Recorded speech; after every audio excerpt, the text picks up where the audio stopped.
Maswerteng gabi po, Lotto players. Narito na po ang resulta ng 3D Lotto at 2D Lotto para sa gabing ito, April 6, 2025, 9 PM result. Kaya't kunin nyo na po ang inyong mga tickets. Narito na po ang resulta.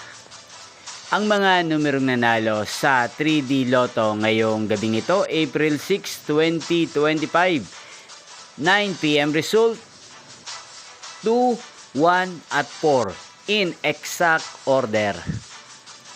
At para naman po sa 2D Lotto, 9 PM result, April 6, 2025. Ang mga numerong nanalo, 6 at 8 in exact order.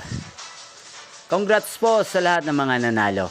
Inyo pong napanood ang resulta ng 3D Lotto at 2D Lotto sa channel na to, Roderick Hernandez TV. Maraming salamat po sa patuloy niyo pong panonood at pagsuporta sa aking channel. Magkita-kita pong muli tayo bukas ng alas 2 ng hapon. Thank you for watching.